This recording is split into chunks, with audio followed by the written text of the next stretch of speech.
Students, मैं उम्मीद करता हूं कि आप सभी लोग अच्छे होंगे। 17वीं बीपीएससी की नोटिफिकेशन जो बिहार लोकसेवा आयोग द्वारा जो निकाली गई है, उसकी आवेदन की तिथि आज यानी 28 सितंबर 2024 से आरंभ हो चुकी है।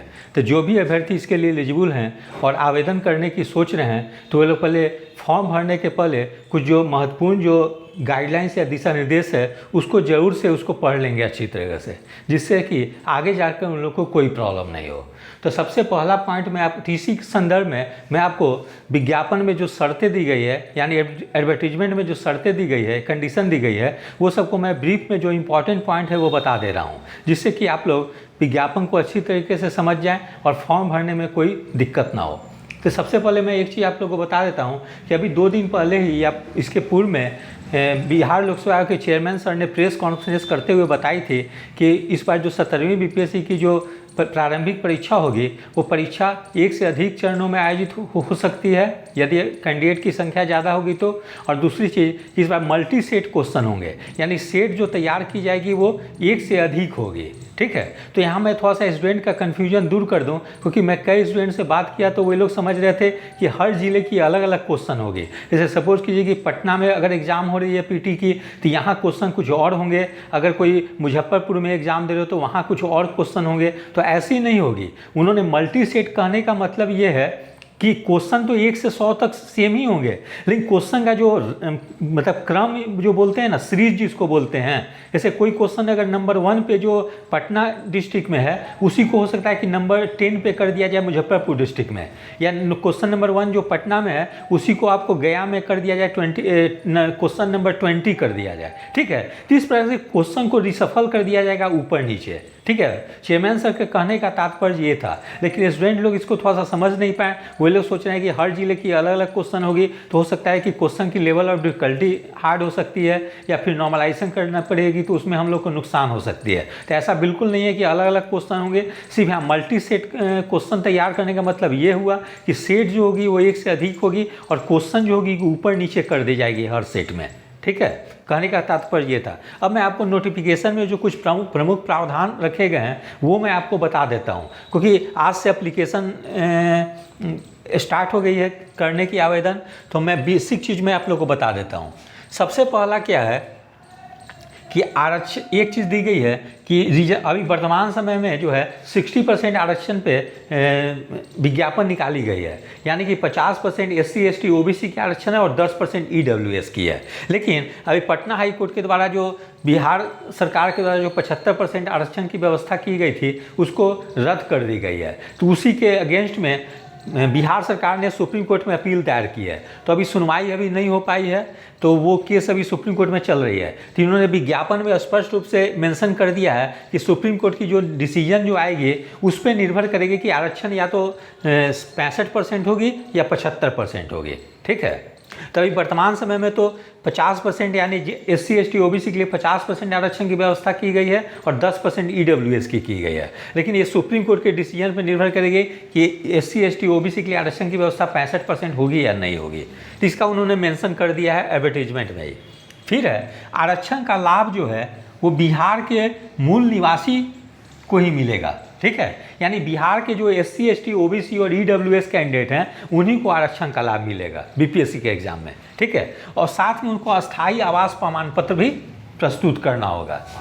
ठीक है, फिर है, विवाहित महिला को लेकर बहुत ज़्यादा कन्फ्यूजन होती है कि विवाहित महिला जो है अपना जो है कास्ट सर्टिफिकेट, चाहे वो EWS कैटेगरी की हो या OBC की हो, तो वो जो है कि वो किसके नाम से बनवाए, पति के नाम से बनवाए यानी हस्बैंड के नाम से बनवाए, या फादर या पिता के नाम से बताए। तो नहीं, यहाँ विज्ञापन में क्लियर कर दी गई है कि विवाहित महिला जो है वो अपनी जाति क्रीमी लेयर रहित प्रमाण पत्र पिता के नाम से बनवाएंगे। ठीक है, पिता के नाम से निर्गत होना चाहिए या फादर के नाम से इशू होने चाहिए। ठीक है, इसको जरूर से विवाहित महिला ध्यान रखेंगे।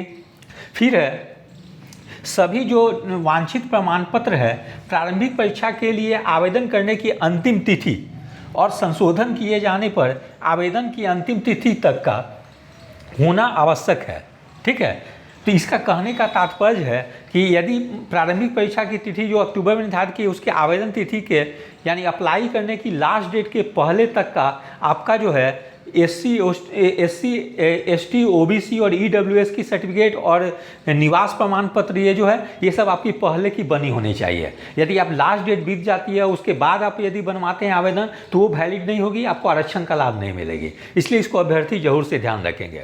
और जिनका मान लीजिए कि पहले से बना हुआ है तो उनको कोई दिक्कत नहीं है, बाद में जब वो इंटरव्यू में सेलेक्ट हो जाएंगे तब वो मतलब इंटरव्यू के लिए कॉल की जाएगी तब उनको उस समय का करेंट ईयर का वो दे देंगे, दोनों दे देंगे, वर्तमान से अभी का दे देंगे और उस समय का दे देंगे। ठीक है, लेकिन आपकी जो है कि अभी अगर आप रिजर्व कैटेगरी से अप्लाई कर रहे हैं तो जरूर से सर्टिफिकेट बनवा लें। फिर महत्वपूर्ण है समान प्रशासन के संकल्प संख्या 22/218 दिनांक 12/12/2022 के आलोक में सरकार यानी बिहार सरकार के जो सरकारी सेवक हैं को प्रतियोगिता परीक्षा में शामिल होने के कुछ प्रावधान की गई है। जैसे पहला प्रावधान क्या है कि बिहार सरकार के भिन्न भिन्न आयोग, जैसे सपोज कि बिहार लोक सेवा आयोग हो गई, बिहार कर्मचारी चयन हो गए, केंद्रीय चयन परिषद हो गई, ये सब सारे आयोग हो गए। तो ये सब आयोग के द्वारा अलग अलग जो परीक्षा आयोजित की जाती है तो उसमें आपको अधिकतम 5 बार आपको एग्जाम में अपीयर होने के चांस मिलेगी। ठीक है, जो गवर्नमेंट जॉब में है जो उनके लिए सरकारी सेवक हैं। ठीक है, तो ये चीज़ को आपको ध्यान में रखनी है। और ये जो 5 अवसर की कब से काउंटिंग होगी, ये 5 चांस जो है ये कब से काउंटिंग होगी, तो ये जो समान प्रशासन की जो संकल्प संख्या आई है 12/12/2022 इसके बाद से 5 अवसर गिनी जाएगी। ठीक है, यदि आपने पूर्व में ही दे दिया है 5 अवसर इस डेट के पहले का तो वो काउंट नहीं होगी। ठीक है, ये जो है कि सर्कुलर आने के बाद से काउंट होगी।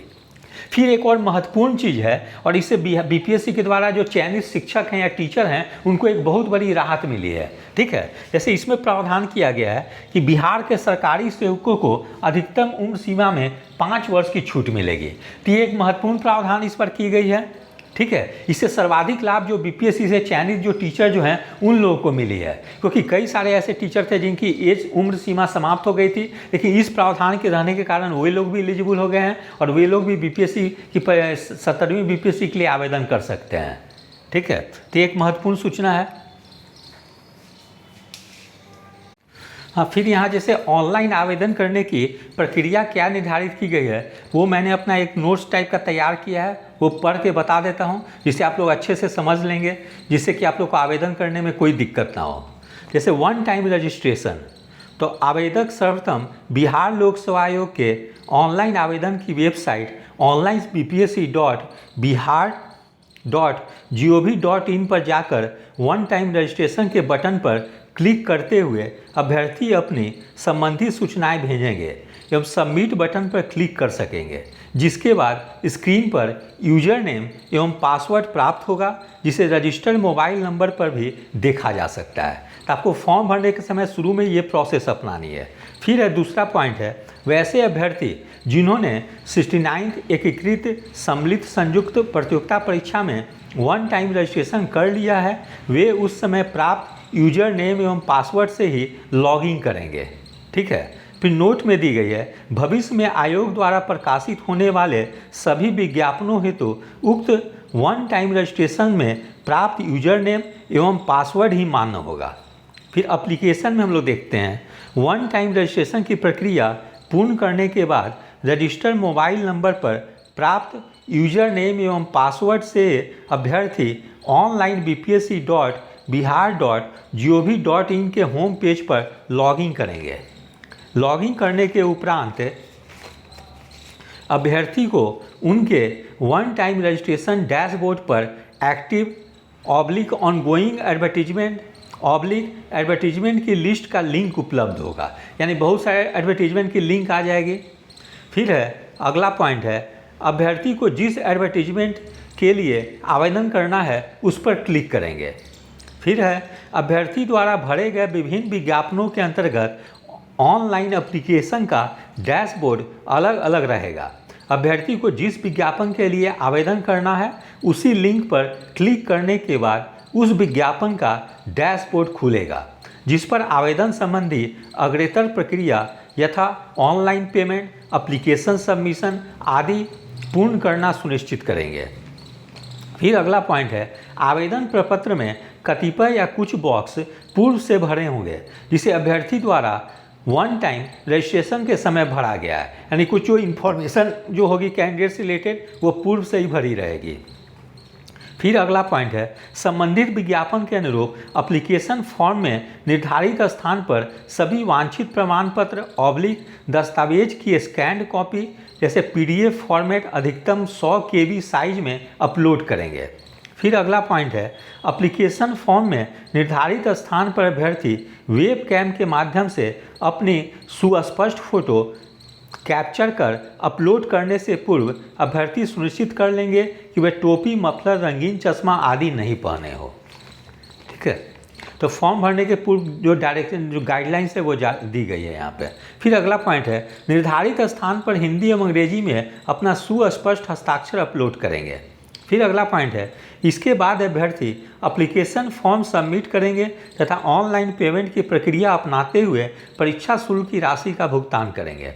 परीक्षा शुल्क भुगतान नहीं करने पर एप्लीकेशन फॉर्म अमान्य होगा। फिर है पेमेंट। परीक्षा शुल्क के ऑनलाइन पेमेंट करने के पूर्व अभ्यर्थी सुनिश्चित कर लें कि आवेदन में प्रविष्टि की गई सारी सूचनाएं सही है।